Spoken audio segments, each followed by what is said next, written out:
we all desire to be loved and to be known. We want to be known. There's nothing wrong with wanting to be known, but the question is, what do we want to be known as? What do we want to be known for? And that is where, the devil comes in the details, because they're gonna sell it to you. They're gonna say, yeah, you the most wholesome, pretty little girl. We love your wholesome look. And 5 years later or 3 years later down the line, that girl gonna be half naked, sticking her tongue out, doing nude scenes or love scenes. We done seen it our whole life. Any little wholesome little girl or wholesome little group turn out all the way thotted out, turn out all the way, slut walk out by the time, her career, by the time she gets mature, she reach her prime or whatever. Somebody feeds them the same script, the same instructions that you have to do this. This is what the people want. So, if you starving for that, if you following the trends instead of setting the trends, if you're a follower of your fans or your audience instead of a leader and a guide of your fans and your audience or your followers, if they can make you a follower of their machine, of their fame and their money, then they got you. So they're able to poison the artist's minds, and then they're able to poison the art, because the art is produced by the artists. So if they can poison the artist's mind, they can corrupt and contaminate the artist, then by default, the art is going to be corrupted and contaminated. And you using a God-given gift and you putting contamination in it. That's just the ultimate weapon. That's the ultimate weapon. You using somebody's God-given gift, right? And you putting poison in it. So you was singing in church. You was singing the most high frequency, positive, righteous, divine type lyrics and divine type energy and spirit.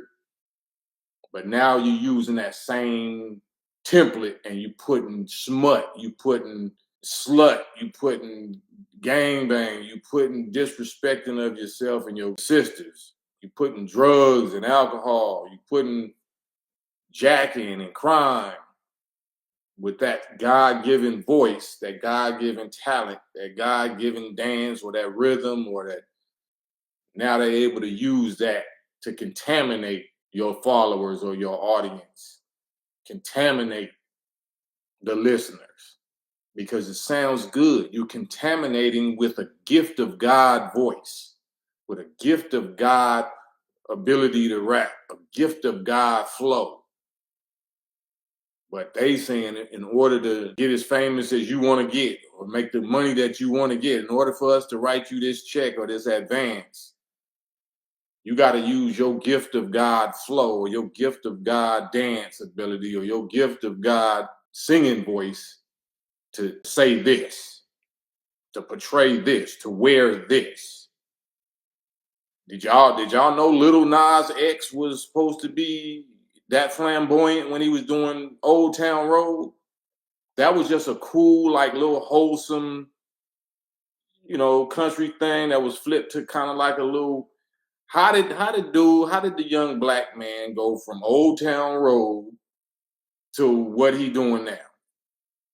Why was that necessary? How did that happen? How did Little Nas X, and his name is Nas X, Nas, we know Nas, what he's known for, conscious, hetero black male, you know what I'm saying? From Queens, I think he's from Queens, from New York, pioneer, you know, and X. We definitely know what the X came from.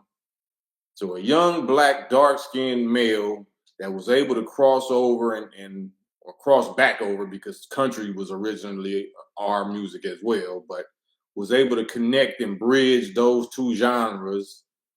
A youngster, little young Nas X, like, you know what I'm saying, was able to bridge both of those mega genres. And nobody had a clue, nor did they care what his sexual orientation was. Why do we know it now? Now, why do we know him as Lil Rainbow, Flaming Rainbow, lap dancing on the Red Devil Nas X? Why do we know him as that now? The list would go on and on and on. Like little girl actors, like the little Aquila and the Bee girl. I forgot her name. Kiki Palmer. Kiki Palmer. Like all these little girls, little wholesome boys and girls that used to be Disney actors, or they used to be like little child prodigy singers, or why did they get contaminated? What's my man name? Orlando Brown. You know, just the best little actor. I think he was on the Cosby Show. He was on Major Payne as a child. You know, just look what happens to him. Absolutely a real conspiracy. Absolutely a real mafia. Absolutely poisoning the minds of our artists and poisoning the art through poisoning our artists.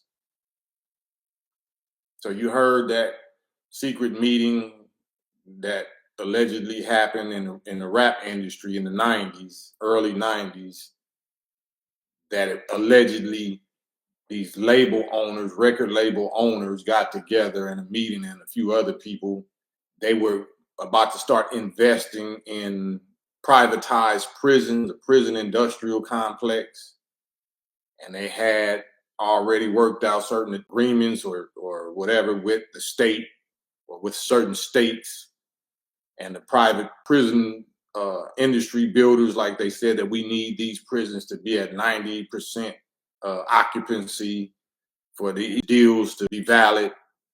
I'm paraphrasing, but you know, if you do your research, you see exactly the details of what I'm talking about. And from then on, these label owners only promoted and pushed the type of rap that would promote the type of lifestyle or death style that would have you end up, the listener and the performer, being incarcerated, or stuff that will get you incarcerated or get you deleted, which somebody get deleted and somebody would be incarcerated for the deletion. So you're getting rid of 2 or 3 birds with one stone, and you providing the soundtrack to it all.